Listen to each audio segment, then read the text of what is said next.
Good evening, children. Welcome to Suchitra Excellent Classes.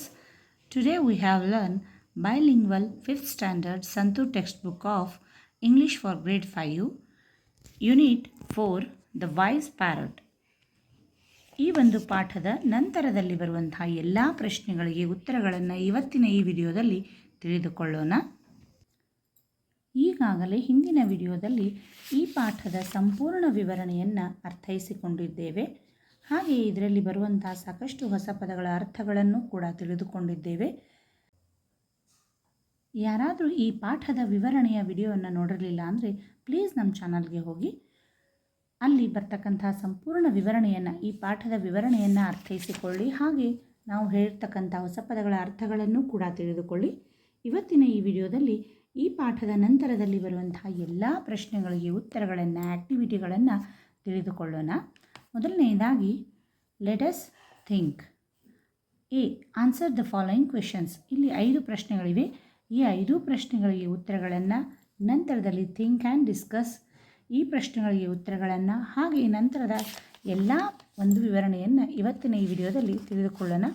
ಎಲ್ಲರೂ ಕೂಡ ಪೂರ್ತಿ ವಿಡಿಯೋವನ್ನು ನೋಡಿ ಹಾಗೆ ಪ್ರಶ್ನೋತ್ತರಗಳನ್ನು ಸರಿಯಾಗಿ ಬರೆದುಕೊಳ್ಳಿ. A, answer the following questions. First one, why did the merchant keep the parrot in a cage of gold? Answer, the merchant kept the parrot in a cage of gold because he was rich and loved his parrot very much. Second question, what made the parrot a favorite pet of the merchant? Answer, the parrot was favorite pet of the merchant as it was smart and talkative. It told stories and sang songs to the merchant. Third question, what message did the parrot ask the merchant to convey to its friends? Answer, the parrot asked the merchant to tell his friends in the jungle that he sends them greetings from the cage. Fourth question, what happened after the merchant gave the message to the parrots? Answer, after the merchant gave the message to the parrots, one parrot fell from the tree like a stone. Fifth question, how did the parrot escape from the cage? Answer, the parrot escaped from the cage by copying the other parrot. It pretended to be dead, and when the merchant kept it on the window, it flew into the sky. Next, ಈಗ 5 ಪ್ರಶ್ನೆಗಳಿಗೆ ಉತ್ತರವನ್ನು ತಿಳಿದುಕೊಂಡಿದ್ದೇವೆ. A ಭಾಗದಲ್ಲಿ ಬರುವ 5 ಪ್ರಶ್ನೆಗಳಿಗೆ ಉತ್ತರಗಳನ್ನು ನೋಡಿದ್ದೇವೆ. Next, B, think and discuss. First question, if you were the merchant, how would you respond to the parrot's request for freedom?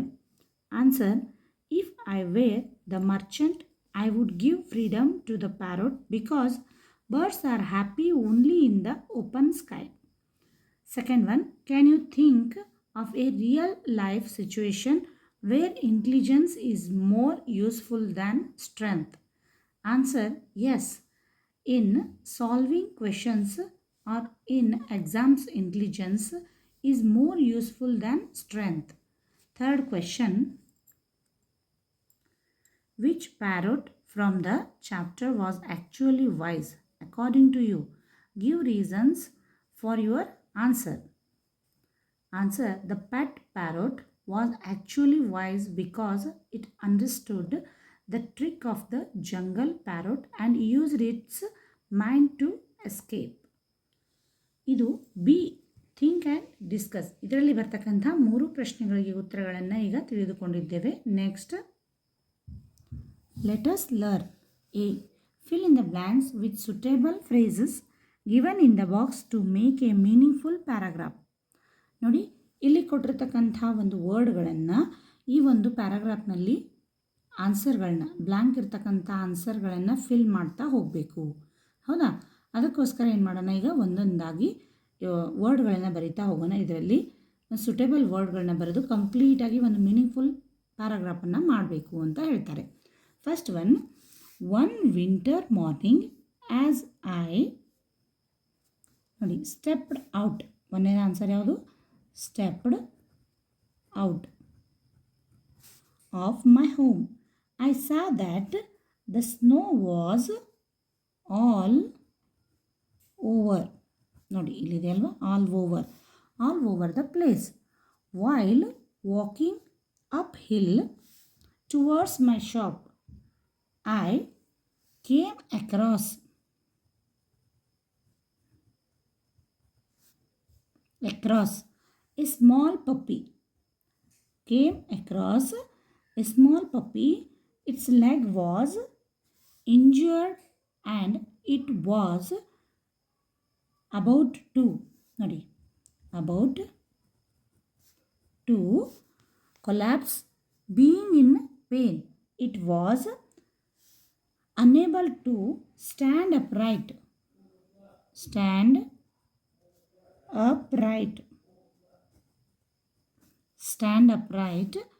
So I decided to take it home and look after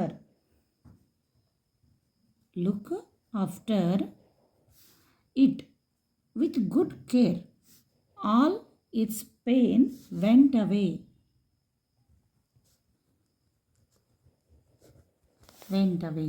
This is the ನೋಡಿ ಎಲ್ಲ ಶಬ್ದಗಳು ಬಂದವು. Stand upright, all over, look after, stepped out, went away, came across, about to. ಈ ಎಲ್ಲ ಶಬ್ದಗಳನ್ನು ಬಳಸಿ ನಾವೀಗ ಏನು ಮಾಡಿದ್ವಿ, ಒಂದು ಮೀನಿಂಗ್ಫುಲ್ ಪ್ಯಾರಾಗ್ರಾಫ್ ಮಾಡಲಾಯಿತು. Next B, complete the sentences. The first one has been done for you. ಇಲ್ಲಿ ಒಂದು ಸೆಂಟೆನ್ಸನ್ನು ನಮಗೆ ಅವರು ಎಕ್ಸಾಂಪಲ್ ಆಗಿ ಮಾಡಿ ತೋರಿಸಿದ್ದಾರೆ. ಏನಪ್ಪ ಅಂದರೆ ಇಲ್ಲಿ ಕೊಟ್ಟಿರ್ತಕ್ಕಂಥ ಶಬ್ದಗಳನ್ನು ಇಲ್ಲಿ ಸರಿಯಾಗಿ ಫಿಲ್ ಮಾಡ್ತಾ ಹೋಗಬೇಕು. First one, a flight of parrots came to the forest. Second one, I saw a flock, FLOCK, flock of sheep in the fields. Third one, a pack of, ನೋಡಿ pack of wolves was howling loudly. Next, we gave a bouquet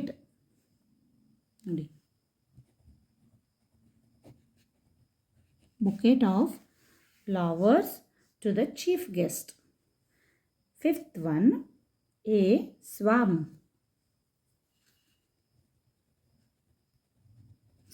of bees hovered around the flowers. Sixth one, an army of ants is moving towards the anthill. And at last, I helped my mother find a bunch of keys. ಅರ್ಥ ಆಯ್ತಾ?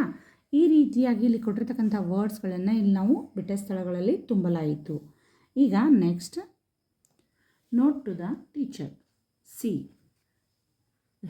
Read the following. First one, I have come from Jalandhar. ನೋಡಿ ಇಲ್ಲಿ ಏನು ಮಾಡಿದ್ದಾರೆ, ಕೆಲವೊಂದಿಷ್ಟು ಸೆಂಟೆನ್ಸ್ಗಳನ್ನ ಕೊಟ್ಟಿದ್ದಾರೆ. The underline part tells us that the action of coming from Jalandhar took place sometime in the recent past. ನೋಡಿ ಇಲ್ಲಿ ಈ ಒಂದು ಅಂಡರ್ಲೈನ್ ಮಾಡಿರ್ತಕ್ಕಂಥ ಒಂದು ಶಬ್ದಗಳು ಏನು ತೋರಿಸ್ತವಂದ್ರೆ, ಕಮಿಂಗ್ ಫ್ರಮ್ ಜಲಂಧರ್, ಎಲ್ಲಿಂದ ಬಂದಿದ್ದೇವೆ, ಜಲಂಧರದಿಂದ ಬಂದಿದ್ದೇವೆ, ಅದನ್ನು ರೀಸೆಂಟಾಗಿ ಬಂದಿರತಕ್ಕಂಥ ಒಂದು ಸ್ಥಳವನ್ನು ಅದು ಹೇಳ್ತದೆ. Next second one, Rita has read all the poems written by Sarojini Naidu. The underline part tells us about on experience of reading that took place in the past but is still relevant in the present. ನೋಡಿ ಇಲ್ಲಿ read ಅನ್ನುವಂಥ ಶಬ್ದಕ್ಕೆ underline ಮಾಡಲಾಗಿದೆ. ಅದು ಏನು ಹೇಳ್ತದೆ ಅಂದರೆ experience of reading. ನೋಡಿ, Rita has read all the poems, ಅವಳು ಎಲ್ಲ ಪದ್ಯವನ್ನು ಓದಿದ್ದಾಳೆ. ಅದು ಯಾರು ಬರೆದಿರ್ತಕ್ಕಂಥ ಪದ್ಯ? ಸರೋಜಿನಿ ನಾಯ್ಡು ಬರೆದಿರ್ತಕ್ಕಂಥ ಪದ್ಯ. The above sentences have used present perfect tense.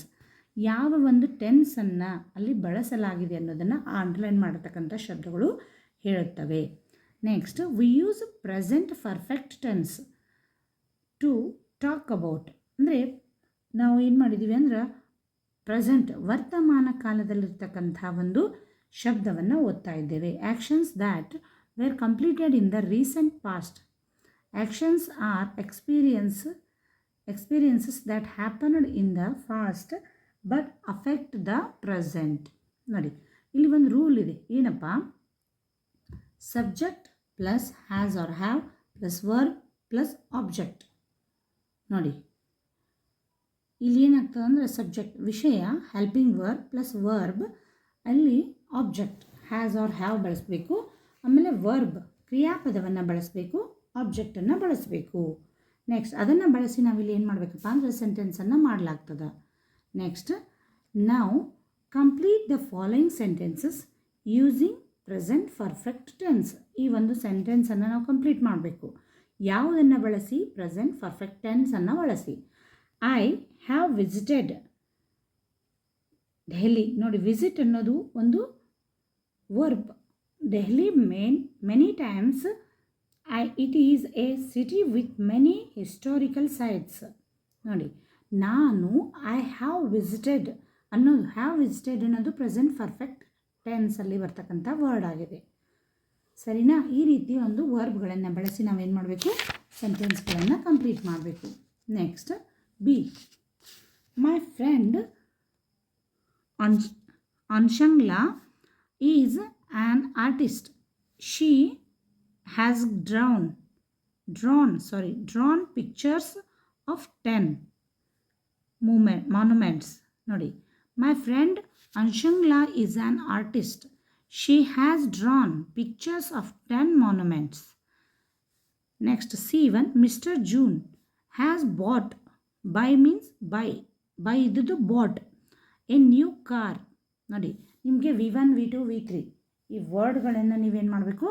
ಕಂಪ್ಲೀಟಾಗಿ ಅರ್ಥ ಮಾಡಿಕೊಂಡ್ರೆ ಅದನ್ನು ಆ ಒಂದು ಸಂದರ್ಭಕ್ಕೆ ತಕ್ಕಂತೆ ನಾವೇನು ಮಾಡ್ಬೋದು? ಅವುಗಳನ್ನು ಬಳಸ್ಬೋದು. D1. I have completed my homework and my brother has revised for his test. E1. They have written letters to their friends. ನೋಡಿ, ಹ್ಯಾವ್ ರಿಟನ್ ಮೀನ್ಸ್ ಇಲ್ಲಿ ಲೆಟರನ್ನು ತನ್ನ ಸ್ನೇಹಿತರಿಗೆ ಬರೆಯಲಾಗಿದೆ. Written, already written. Have, they means plural. They have written letters to their friends. ಈ ರೀತಿಯಾಗಿ ಅವುಗಳನ್ನ ಏನು ಮಾಡಬೇಕು? ಕಂಪ್ಲೀಟಾಗಿ ಸೆಂಟೆನ್ಸನ್ನು ಕಂಪ್ಲೀಟಾಗಿ ಬರಿತಾ ಹೋಗಬೇಕು. Next, let's listen. ಇಲ್ಲಿ ಒಂದು ಓನ್ಲಿ ರೀಡಿಂಗ್ ಇದೆ, ಕೇಳಿಸ್ಕೊಳ್ಬೇಕು. ಲಿಸನ್ ಮೀನ್ಸ್ ಕೇಳಿಸ್ಕೊಳ್ಳೋದು. Your teacher will read the paragraph given below. Listen to the paragraph carefully. Your teacher will ask you some questions which you can try to answer.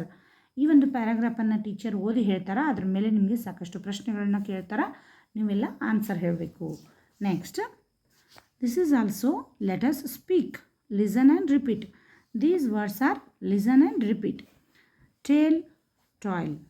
Bale, boil. Oil, ail, oil. Fail, foil. Cane, coin. Sail, soil. Next, B. Look at the pictures below. There are 2 birds. Which bird would you want to be and why? Share your views with the class. ನೋಡಿ, ಇಲ್ಲಿ ನಿಮಗೆ 2 ಬರ್ಡ್ಗಳು ಕಾಣ್ತಾ ಇದೆ. ಒಂದು cage, inside the cage, and one is outside the cage. Flying on the sky. ನೋಡಿ, ಒಂದು ಏನು ಮಾಡ್ತಾ ಇದೆ? ಪಂಜರದೊಳಗಿರ್ತಕ್ಕಂಥ ಪಕ್ಷಿ, ಗಿಳಿ. ಒಂದು ಹೊರಗಡೆ ಸ್ವಚ್ಛಂದವಾಗಿ ಹಾರ್ತಿರ್ತಕ್ಕಂಥ ಒಂದು ಗಿಳಿ. ಇವೆರಡೂ ಚಿತ್ರಗಳನ್ನು ನೀವು ನೋಡಿ, ಇವುಗಳ ಬಗ್ಗೆ ನೀವು ಇದರಲ್ಲಿ ಯಾವ ಪಕ್ಷಿ ಆಗಲಿಕ್ಕೆ ಇಷ್ಟಪಡ್ತೀರಾ, ಬಟ್ ವೈ ಅನ್ನೋದನ್ನು ಕೂಡ ಇಲ್ಲಿ ನೀವು ಹೇಳಬೇಕು. ನಿಮ್ಮ ಸ್ನೇಹಿತರ ಜೊತೆಗೆ ಇದನ್ನು ಕ್ಲಾಸ್ನಲ್ಲಿ ಚರ್ಚೆ ಮಾಡಿ ಅಂತ ಹೇಳ್ತಾರೆ. Next, let us right. In the story, you read how the parrot tricked the merchant into releasing but the story does not end here. Use your imagination to complete the parrot's story. ನೋಡಿ ಇಲ್ಲಿ ಒಂದು half ಅಂದರೆ ಸ್ವಲ್ಪ ಸ್ಟೋರಿಯನ್ನು start ಮಾಡಿದ್ದಾರೆ. ಇದನ್ನು ನೀವು ಕಂಪ್ಲೀಟಾಗಿ ನಿಮ್ಮ ಇಮ್ಯಾಜಿನೇಷನ್ ಪ್ರಕಾರ ನೀವೊಂದು ಸ್ಟೋರಿಯನ್ನು ಏನು ಮಾಡಬೇಕಿಲ್ಲಿ ಕಂಪ್ಲೀಟಾಗಿ ಬರೀಬೇಕು. ಈಗ ಇದರ ಉತ್ತರವನ್ನು ನೋಡೋಣ. Answer: after escaping from the golden cage, the parrot decided to fly away to the jungle. There it met its friends, who were very happy to see it free. The parrot told them how it escaped by using intelligence. All the parrots praised its wisdom. From that day, the parrot lived happily in the open sky, enjoying the green trees and the fresh air. But it always remembered the kind merchant who had loved it. The parrot sometimes flew near his house and sang a sweet song to thank him. ಈ ತೆರನಾಗಿ ನಾವು ಒಂದು imagination ಮೂಲಕ ಸ್ಟೋರಿಯನ್ನು ಕಂಪ್ಲೀಟಾಗಿ ಬರೆದಿದ್ದೇವೆ. ಈಗ ಈ ಸ್ಟೋರಿಯನ್ನು ನಾವು ಕಂಪ್ಲೀಟಾಗಿ ನೋಡಿದ್ವಿ. ಇನ್ನು next let us do. A bird feeder is an object used to keep food for birds. You might have seen bird feeders placed outdoors in balconies, gardens, or parks to attract and feed birds. They are filled with seeds, grains, or nuts and placed in safe locations to help birds find food easily. Nodi. Look at the pictures of bird feeders given below and try to identify the material used to make them.